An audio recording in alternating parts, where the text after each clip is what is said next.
Hey, Shalom, Israel. Give all praises to the Most High. Give all praises to Yahweh Shah.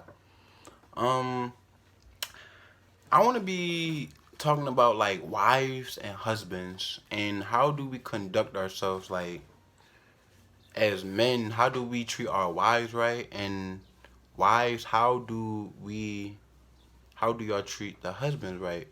Because Jesus, well, sorry, Peter, which was one of the apostles of Yahweh Shah.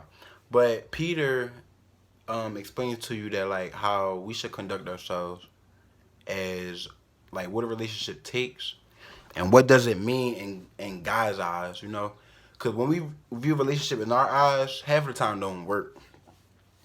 Because many people don't want to obey God. So that's why it don't work. But I'm going to be reading off on Peter, the first Peter chapter 3 verse 3. Alright, 3. Alright, in the same way you wives must submit yourselves to your husbands, so that if any of them do not believe God's words, your conduct will win them over to believe. It will not be necessary for you to say a word, because they will see how pure and reverent your conduct is. You should not use outward aids to make yourselves beautiful, such as the way you fix your hair, or the jewelry you put on, or the dresses you wear. Instead, your beauty should consist of your true inner self, the ageless beauty of a gentle and quiet spirit, which is of the greatest value in God's sight. So, when Peter say, wives, submit yourself to your husbands, with like not basically, not putting makeup on, not dressing to cause attention to most people. That's why women have to like really like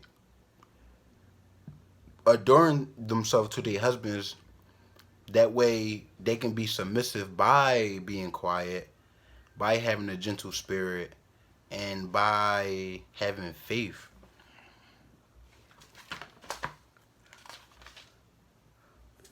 For the devout women of the past who placed their hope in God used to make themselves beautiful by submitting themselves to their husbands. Sarah was like that. She obeyed Abraham and called her master. You are now her daughters if you do good and are not afraid of anything. So, Abraham, which is our forefather, were married to Sarah. So, Sarah obeyed Abraham because God created Abraham to be righteousness. So just like how as men we come from Abraham, our wives come from Sarah. But the only way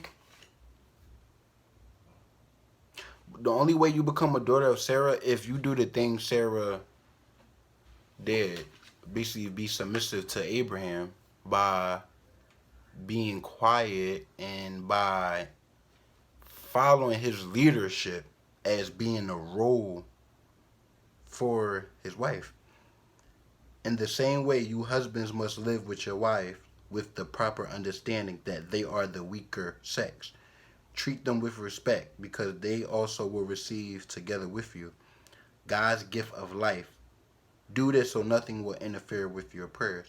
So in the same way, the women are supposed to be submissive. We are supposed to be submissive to them also, knowing they are the weaker vessel. So we, as men, we supposed to love our wives. We supposed to treasure our wife and have respect for our wife, because we know that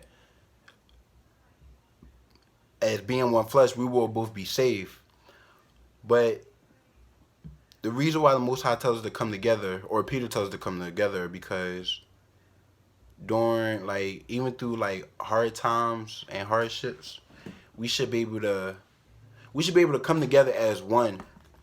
And the more we pray together, our bond will stay strong, and we will seek the kingdom together. Shalom, Israel.